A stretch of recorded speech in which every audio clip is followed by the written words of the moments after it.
ऊस आंदोलनामुळे साखर निर्यात घटण्याची शक्यता. चीनकडून खरेदी वाढल्यामुळे भारतात सोयाबीनला उठाव. देशात हरभरा लागवडीला वेग. यंदा गव्हाचे विक्रमी उत्पादन अपेक्षित.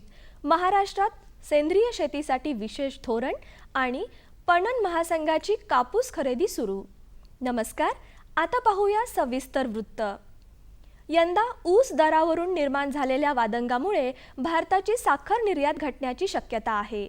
सध्या ऊस उत्पादक शेतकरी आणि साखर कारखानदार यांच्यात ऊसाच्या दरावरून संघर्षाची स्थिती निर्माण झाल्यामुळे अद्याप ऊसाचे गाळप सुरू झालेले नाही.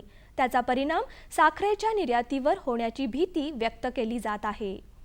महाराष्ट्र, उत्तर प्रदेश आणि कर्नाटक या 3 प्रमुख राज्यातील शेतकरी जादा दराच्या मागणीसाठी आंदोलनाच्या पवित्र्यात आहेत. तर साखर कारखानदारांनी साखरेच्या उतरत्या किमतीशी ऊस दराची सांगड घालावी अशी भूमिका घेतली आहे. भारतातून सोया मिलची वाढलेली निर्यात आणि चीनकडून पूर्ववत सुरू झालेली सोयाबीनची खरेदी यामुळे देशात सोयाबीनचे दर कमी आणि मध्यम कालावधीत वधारण्याची चिन्हे आहेत. चीनने ऑक्टोबरमध्ये सोयाबीन खरेदीत तब्बल 11% कपात केली होती. त्यामुळे देशांतर्गत सोयाबीनच्या उठावावर परिणाम झाला होता. परंतु चीनने सोयाबीन खरेदीच्या धोरणात आता बदल केला असून पुढील 2 महिन्यात चीनकडून खरेदी वाढण्याची शक्यता आहे. देशातील प्रमुख हरभरा उत्पादक राज्यांमध्ये हरभऱ्याची लागवड सुरू झालेली आहे. यंदा अनुकूल हवामानामुळे हरभऱ्याचे पीक चांगले राहण्याचा अंदाज आहे. कर्नाटक, आंध्र प्रदेश आणि मध्य प्रदेश या 3 राज्यात हरभरा लागवड सुरू झाली आहे. या राज्यांमध्ये चांगला पाऊस झाल्यामुळे लागवडीला वेग आला आहे. महाराष्ट्रात परतीचा पाऊस चांगला झाल्यामुळे भूजल पातळी चांगली आहे. हवामानही अनुकूल असल्यामुळे यंदा राज्यात हरभऱ्याची लागवड वाढण्याचा अंदाज आहे. यंदा देशात गव्हाचे विक्रमी उत्पादन होण्याची शक्यता असून या आधीच्या 94.88 दशलक्ष टन उत्पादनाचा विक्रम मोडला जाण्याचा अंदाज आहे. यंदा गव्हाच्या लागवडीखालील क्षेत्रात वाढ झालेली असून हवामानातही अनुकूल असल्यामुळे उत्पादनात भरीव वाढ अपेक्षित आहे, असे मत केंद्रीय कृषी सचिव आशिष बहुगुणा यांनी व्यक्त केले. भारत हा जगातील दुसऱ्या क्रमांकाचा गहू उत्पादक देश आहे. महाराष्ट्रात सेंद्रिय शेतीला प्रोत्साहन देण्यासाठी राज्य सरकारने विशेष धोरण तयार केले असून त्यात लागवडीपासून ते ग्राहकांना पुरवठ्यापर्यंत संपूर्ण मूल्यसाखळी विकसित केली जाणार आहे. सेंद्रिय शेती पद्धतीमध्ये स्थानिक नैसर्गिक साधनसंपत्तीचा वापर आणि रासायनिक खते आणि औषधांच्या वापराला फाटा अभिप्रेत आहे. राज्यात आज मितीला 200 लाख हेक्टर जमीन लागवडीखाली आहे. गेल्या 15 वर्षापासून शेकडो शेतकरी गटांनी सेंद्रिय शेती पद्धतीचा वापर सुरू केला आहे. नवीन धोरणामध्ये राज्यातील 10% शेतजमीन सेंद्रिय शेतीखाली आणण्याचे उद्दिष्ट आहे, अशी माहिती राज्याचे कृषी आयुक्त उमाकांत दांगट यांनी दिली. महाराष्ट्र राज्य कापूस सहकारी पणन महासंघाने यंदाच्या हंगामात कापूस खरेदीला 11 नोव्हेंबरपासून सुरुवात केली आहे. महासंघाने पहिल्या टप्प्यात 35 खरेदी केंद्रे सुरू केली असून एकूण 100 केंद्रे सुरू करण्याचे नियोजन करण्यात आले आहे. महासंघाने प्रति क्विंटल 3850 ते 4000 रुपये इतका भाव जाहीर केला आहे. हा दर बाजारात खासगी व्यापारी देत असलेल्या दरापेक्षा कमी असल्यामुळे शेतकऱ्यांनी महासंघाच्या खरेदीला प्रतिसाद दिलेला नाही. गहू पिकाची पेरणी 1 ते 15 नोव्हेंबर या कालावधीत करावी.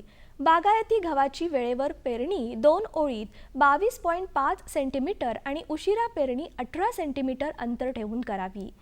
पेरणीस उथळ म्हणजे 5 ते 6 सेंटीमीटर खोल करावी. त्यामुळे उगवण चांगली होते. त्याकरिता हेक्टरी 100 ते 125 किलो बियाणे वापरावे.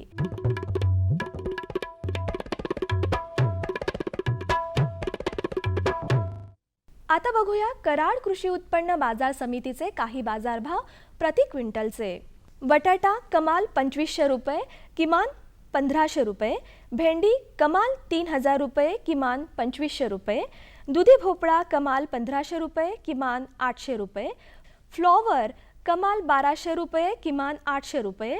काकडी कमाल 1200 रुपये, किमान 700 रुपये, कारले कमाल 1600 रुपये किमान 1000 रुपये, कोबी कमाल 1500 रुपये किमान 1200 रुपये, लसूण कमाल 5000 रुपये किमान 3000 रुपये. कृषी बाजारभाव विषयक अधिक माहितीसाठी www.agmarknet.nic.in किंवा www.msamb.com या संकेतस्थळाला भेट द्या.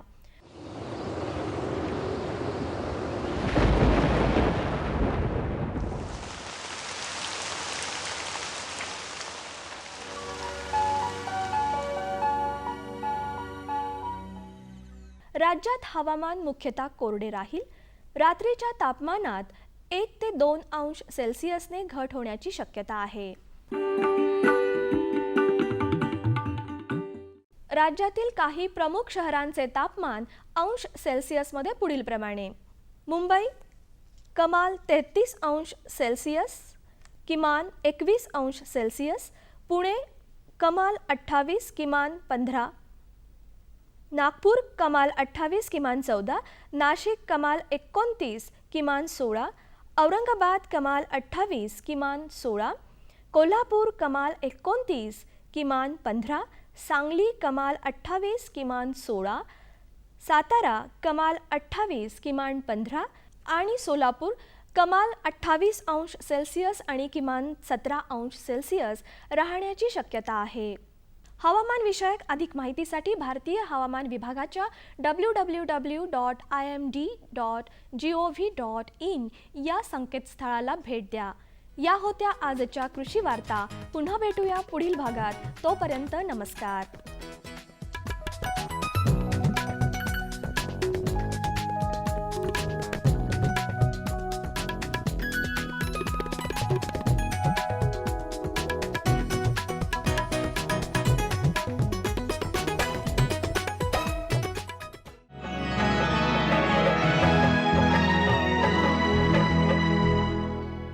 हे घे, आणखी सांग.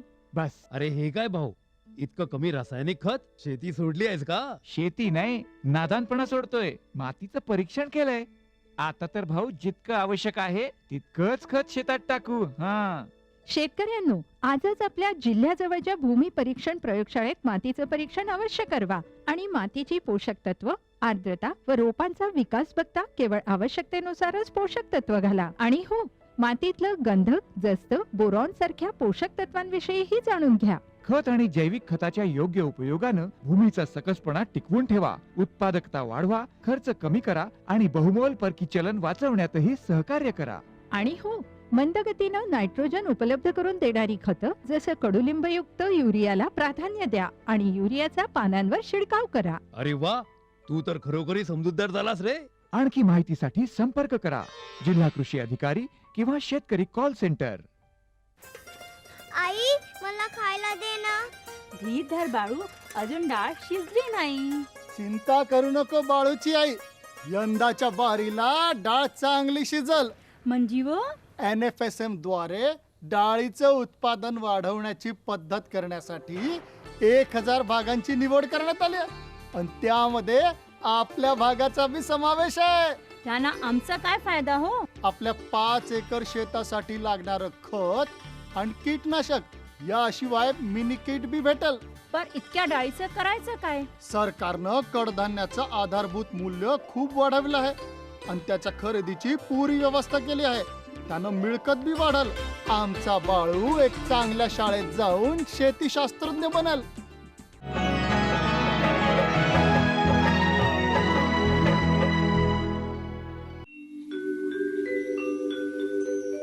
महाराष्ट्राचा शेती क्षेत्रातील सुपीक भाग कोकण, पश्चिम महाराष्ट्र आणि मध्य महाराष्ट्र, पण विदर्भ, मराठवाडा आणि सोलापूरचा प्रभाग हा नेहमीच दुष्काळाच्या चर्चेत राहिलेला. मुळात या भागात पावसाचं प्रमाण कमी आणि पाऊस पडलाच तरी जमिनीत पाणीसाठा होण्याचं प्रमाण कमी. यामुळं या भागातील शेती प्रामुख्यानं कोरडवाहू क्षेत्रात समावेश होणारी. महात्मा फुले कृषी विद्यापीठ राहुरीच्या अंतर्गत कोरडवाहू शेतीसाठी विशेष करून काम केलं जातं. सोलापूरमध्ये विभागीय संशोधन केंद्राची स्थापना 80 वर्षांपूर्वी करण्यात आली. हे कोरडवाहू संशोधन केंद्र आहे. या संशोधन केंद्राची स्थापना सन 1933 साली झालेली आहे. आज या संशोधन केंद्राला नुकतेच 1 ऑक्टोबरला 80 वर्ष पूर्ण झालेली आहे. या संशोधन केंद्राने कोरडवाहूसाठी खूप चांगले काम केलेले आहे. आजपर्यंत या संशोधन केंद्राने 170 शिफारशी महाराष्ट्र शासनाला दिलेल्या आहे. आज आपण विचार केला तर त्यातील बऱ्याचशा शिफारशी हे महाराष्ट्र शासन जशाच्या तशा वापरतात. आपण महाराष्ट्राचा विचार केला तर 82% क्षेत्र हे जिरायत आहे आणि फक्त 18% क्षेत्र हे बागायती आहे. आणि आपण पाहिलं तर पाऊसमानाचा विचार केला तर सोलापूरमध्ये सरासरी पाऊस हा 723 मिलीमीटर. आजपर्यंत जवळजवळ 653 मिलीमीटर पाऊस झालेला आहे. हे थोडा सरासरीपेक्षा कमी झालेला आहे. मात्र एकूण पावसाचे दिवस पाहिले तर 45 दिवस झाले. त्यामुळं पाऊस वेळेवर पडल्यामुळं पिकं ही अतिशय चांगली. हवामानानुसार पावसाचे 6 वेगवेगळे प्रकार संशोधन केंद्रानं केले आहेत. शिवाय शासनाला केलेल्या शिफारशींनुसार 26 महत्त्वाची सूत्र केंद्रानं काढली आहेत. यामुळं शेती उत्पादनात वाढ होते आहे. सर्व शिफारशीचा विचार केला तर त्यातील आम्ही 26 महत्त्वाचे मूलतत्त्वे काढलेले आहेत. आणि आम्हाला खात्री आहे की शेतकऱ्यांनी जर ही 26 पैकी 4-5 जरी सूत्र वापरली तर आम्हाला खात्री आहे की पिकाचं जवळजवळ 40 ते 50% उत्पादन वाढल्याशिवाय राहणार नाही. त्यामध्ये 26 मध्ये पहिलं आहे जमिनीचे सपाटीकरण. पावसाचा थेंब ना थेंब हा जमिनीमध्ये गुंतला पाहिजे. दुसरं तत्त्व आहे की समपातळीत मशागत व पेर पद्धती. तिसरं आहे की जमिनीची बांध बंदिस्ती व आंतरबाह्य व्यवस्थापन. चौथं हे अतिशय महत्त्वाचं आहे की जमिनीच्या खोलीनुसार पिकाचं नियोजन. शेतकरी हे खोलीनुसार पिकाचं नियोजन न केल्यामुळे त्यांना एकरी उत्पादन वाढत नाही. तर 5वं आहे की आंतरपीक पद्धती. 6वं आहे दुबार पीक पद्धती. पिकाची फेरपालट आहे. सुधारित व्यवस्थापन आहे. त्यानंतर खतांचा वापर आहे. अवर्षणात तग धरणारी पिके आहे. त्याचबरोबर वारा प्रतिरोधकाचा वापर आहे. त्याचबरोबर योग्य वेळेवर पेरणी आहे. मध्यम हंगाम दुरुस्ती, संरक्षित पाणी आहे. आच्छादनाचा वापर केला जातो. त्याचबरोबर फवाराद्वारे खताचा वापर आहे. परावर्तकाचा वापर आहे. त्यानंतर हेक्टरी रोपाची संख्या कमी करणे. त्याचबरोबर रोपांच्या पानाची संख्या कमी करणे. 2 चाळी पाबरीचा वापर.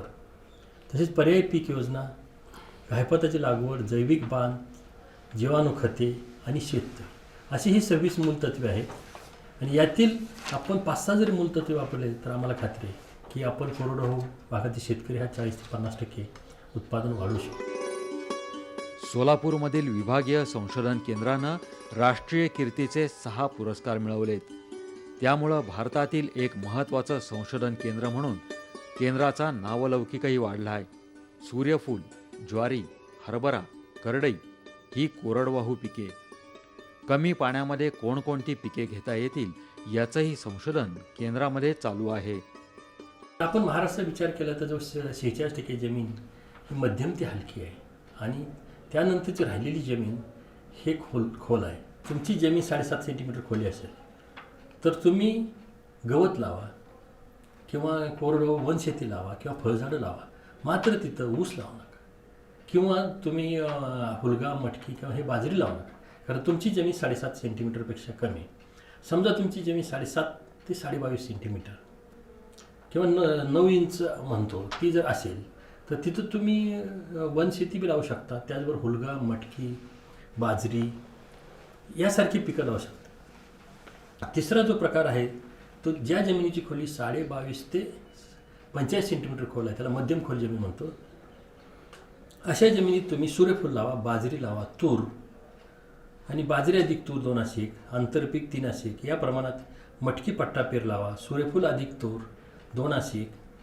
त्याचबरोबर तूर अधिक गवार 1-2, एरंडी अधिक गवार 1-2 अशी पिकं लावणं आवश्यक. शेतीमध्ये आच्छादनाचा वापर केल्यास बाष्पीभवन कमी होऊन डाळिंब यासारख्या बागांसाठी उपयुक्त ठरतो. अलीकडे खतांच्या किमती वाढल्या आहेत. यामुळं खतांचा कमी परंतु योग्य वापर करण्यासाठी शिवाय पिकाचं उत्पादन घटू नये म्हणून फवारायुक्त खतांचा वापर करावा. मृदू जलसंधारणामध्ये आपण जमीन सपाट करून 10 बाय 10 मीटर किंवा 6 बाय 6 मीटर किंवा असे जर वाफे तयार केले तर पावसाचं पाणी हे त्याच ठिकाणी मुरून त्याचा वापर हा चांगला होऊ शकतो. सरसम तुम्हाला रब्बी ज्वारीचं पीक घ्यायचं असेल तर पाऊस यायच्या अगोदर मेमध्ये आपण एक जमिनीमध्ये सऱ्या सोडणे किंवा 10 बाय 10 मीटरवर वाफे तयार करणे आणि त्याचं पाणी एक जरी पाऊस झाला तर ती जमिनीत मुरतं आणि त्याचा वापर हा रब्बी ज्वारीसाठी चांगला मिळतो. त्यामुळे रब्बी ज्वारीचं उत्पादन ह्या 30 ते 35% आपल्याला वाढून आल्याचं दिसून येतं. त्याचबरोबर आंतरपीक व्यवस्थापन तर याच्यामध्ये कोळपणी करणं रब्बी ज्वारीसाठी अतिशय महत्त्वाचं आहे की ज्वारी लावल्यानंतर 3, 5 आणि 8 आठवड्यांनी अशा 3 कोळपण्या देणं आवश्यक आहे, जेणेकरून एक कोळपणी म्हणजे एक पाणी दिल्यासारखं होतं. त्यामुळं ही कोळपणी करणं अतिशय महत्त्वाचं आहे, जेणेकरून तिथं ओलावा टिकून राहतो. की 50% रासायनिक आणि 50% सेंद्रिय खत वापरलं तर पिकाचे एकरी उत्पादन वाढतं. समजा सूर्यफूल आहे, सूर्यफूल पीक असं आहे की पाऊस जरी उशिरा झाला तर त्याचं उत्पादन चांगलं मिळतं. त्यामुळे ते पीक तिन्ही हंगामात घेऊ शकतो, खरीप, रब्बी आणि उन्हाळी. तर खरीपमध्ये जर रब्बीमध्ये विचार केला तर सूर्यफुलासाठी 50-25-25 50 किलो नत्र, 25 किलो स्फुरद आणि 25 किलो पालास हे खत देणं आवश्यक आहे. त्यानंतर आता महत्त्वाचं पीक म्हणजे रब्बी ज्वारी. हे जरी कोरडवाहू पीक असेल तर त्याला बागायतीच्या निमपट आपण रासायनिक खत देणं आवश्यक आहे. त्याच्यामध्ये रब्बी ज्वारीला 50 किलो नत्र आणि 25 किलो स्फुरद आणि पालास द्यायची आवश्यकता नाही. तर दुसरं पीक महत्त्वाचं आहे की करडई. करडईसाठी 50 किलो नत्र आणि 25 किलो स्फुरद देणं आवश्यक आहे, पालासची गरज नाही. तर तिसरं पीक आहे की हरभरा. हरभऱ्याला 25 किलो नत्र आणि 50 किलो स्फुरद द्या, पालासची गरज नाही. आणि याचबरोबर या पिकाचे आपण बीजोत्पादन केलं तर आम्हाला खात्री आहे की शेतकरी हे सध्याच्या उत्पादनापेक्षा दुप्पट त्यांना आर्थिक फायदा मिळू शकतो. आपल्याकडं महाराष्ट्र शासनाने शेततळी प्रत्येक शेतकऱ्याला दिलेले आहेत आणि त्याचा वापर संरक्षित पाण्यासाठी करतो. समजा आपण ज्वारी लावतो तर ज्वारीला समजा तुमच्याकडे 2च पाणी आहे तर कधी देणार? तुमच्याकडे 2 पाणी असेल तर तुम्ही 30 ते 35 दिवसांनी एक द्या आणि दुसरे पाणी 60 ते 65 दिवसांनी द्या. हे 2 पाणी उपलब्ध असेल तर या 2 त्यांच्या अवस्थेला दिले तर तुम्हाला चांगलं उत्पादन मिळतं. त्यावर करडईचं सुद्धा अशीच परिस्थिती आहे.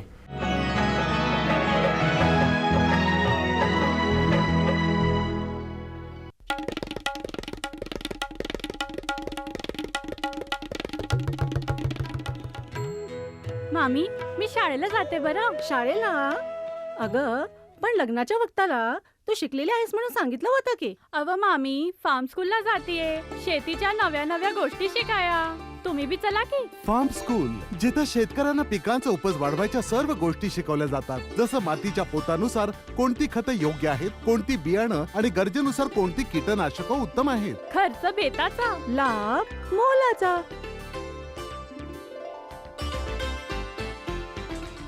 सुगंधाच्या दरवळीमध्ये, स्वादाच्या बहारीमध्ये, प्रगतीच्या डहाळ्यांमध्ये पसरणाऱ्या हास्यांमध्ये, हिरव्यागार झाडांमध्ये, मोठ्या मोठ्या सौद्यांमध्ये, गोड मधुर गुंजनामध्ये, आनंदाच्या चाहुलीमध्ये. NHM बागवानी मिशन. आमची आकांक्षा आपलं स्मितहास्य.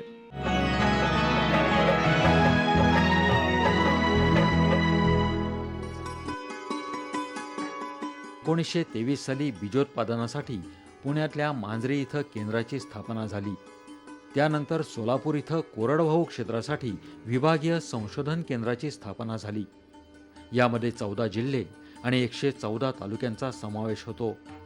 करडई, सूर्यफूल यासारख्या विविध प्रकल्पांचा तसंच राष्ट्रीय संशोधन प्रकल्पांचा यामध्ये समावेश आहे. पिकांचं संरक्षण, अवर्षण प्रतिकार, वाण निर्मिती, शाश्वत कोरडवाहू उत्पादन, एकात्मिक कीड आणि रोगप्रतिकार निर्मिती, विविध शेती आणि पीक पद्धतीचा वापर याची माहिती आणि मार्गदर्शन शेतकऱ्यांना केलं जातं. खेडी दत्तक घेऊन शेतकऱ्यांना त्यांच्या शेतावर प्रात्यक्षिक दिलं जातं. शिवाय मृद आणि जलसंधारणासाठी सुद्धा शेतकऱ्यांना मार्गदर्शन केलं जातं. कृषी विस्तार च्या बाबतीत बोलायचं झालं तर या ठिकाणी आम्ही डायरेक्ट शेतकऱ्यांच्या शेतावरती आम्ही बियाणं खतं देऊन त्या ठिकाणी आम्ही आमचे तंत्रज्ञान सांगून त्यांना त्यापासून जास्त उत्पादन मिळण्यासाठी व त्यांना बी त्यांच्या आमचे जे बियाणं आहे त्यांना मिळण्यासाठी आम्ही प्रयत्न करत असतो. या कोरडवाहू संशोधन केंद्रावरती जवळपास 69 हेक्टर क्षेत्र आहे. याच्यावरती खरीपात तूर आहे, नंतर बाजरी आहे, रब्बीमध्ये ज्वारी, करडई, सूर्यफूल हे दोन्ही हंगामात आम्ही त्याच्यावर संशोधन या ठिकाणी चालू आहे व चांगल्या निष्कर्षापर्यंत आम्ही आलेलो आहे. ह्या संशोधन केंद्राने आतापर्यंत वेगवेगळ्या जाती ह्या ठिकाणी वाण आम्ही दिलेले आहेत. प्रचलित पद्धतीच्या पेरणीपेक्षा कृषी अवजारांचा वापर वेगळ्या पद्धतीनं करून उत्पादनात वाढ होऊ शकते. वेगवेगळ्या पीक पद्धतींचा अभ्यास कृषी विद्यापीठात झाला आहे. संशोधन केंद्राच्या माध्यमातून तसंच विविध बी बियाणांच्या वाटपाच्या योजनांमधून कृषी विस्ताराचं काम केलं जातं. आम्ही ह्या ठिकाणी आमच्या परिक्षेत्रावरती 1 हेक्टरवरती शेती पद्धतीचं आम्ही हे केलेलं आहे. त्या ठिकाणी एका कुटुंबाला 1 हेक्टरमधून जास्तीत जास्त उत्पन्न मिळण्यासाठी आम्ही आवळा, त्यानंतर त्यामध्ये तूर आणि बाजरीचं आंतरपीक, नंतर चवळी, त्यानंतर चवळीनंतर हरभरा व त्याला सपोर्टिव्ह म्हणून कोंबडी पालन, पशुपालन त्यासाठी एक आम्ही म्हैस घेतलेली आहे आणि 20 शेळ्यांचा एक संच अशा सर्वांच्या माध्यमातून त्याचं एका कुटुंबाची पूर्ण व्यवस्थित उदरनिर्वाह व्हावी ह्यासाठी आम्ही प्रयत्न केलेले आहेत व त्यापासून चांगले निष्कर्ष यावर्षी निघणार आहेत. कृषी अवजारांच्या बाबतीत जर बोलायचं झालं तर 2 चाळीची वापर हे ह्या संशोधन केंद्राने शिफारस केलेलं अत्यंत महत्त्वाचं अवजार आहे. यामार्फत आपण एकाच वेळी खत व बी पेरू शकतो व जे खत पेरतो ते त्या ज्या बियाच्या खालीच पडतं आणि ताबडतोब त्या बियाला मिळून जे उत्पन्न पिकाची वाढ जोमदार होते व पीक उत्पादनात भरपूर वाढ होते. त्याचबरोबर ज्योती टोकन यंत्र आहे, शिवाजी बहुविध यंत्र आहे. त्याचबरोबर ह्यावर्षी आम्ही फुले यंत्र, सोलापूर यंत्र म्हणून जे केलं त्यासाठी आम्ही जे रिकमेंडेड अंतर आहे त्यानुसार पेरणी करण्यासाठी जे यंत्र एकदम व्यवस्थित आहे ते आम्ही ह्यावर्षी ते शिफारस केलेलं आहे.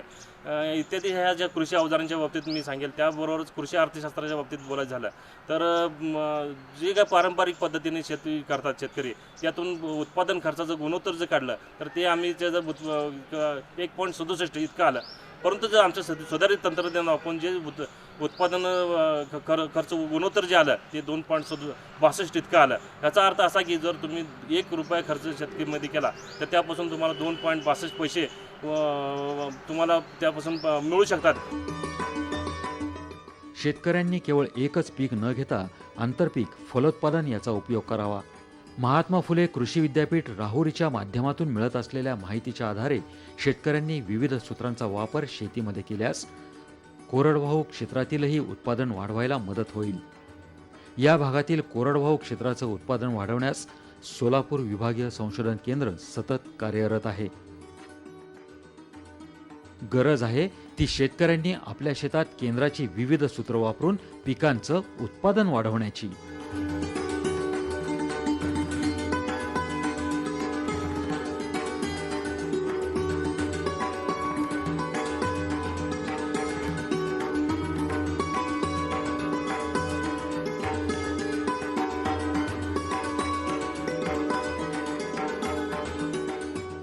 आमचा पत्ता निर्माता कृषी दर्शन, दूरदर्शन केंद्र पुणे. आमचे ईमेल ID असे आहे ddkpuneकृषी@hotmail.com आणि ddkpuneकृषी@rediffmail.com.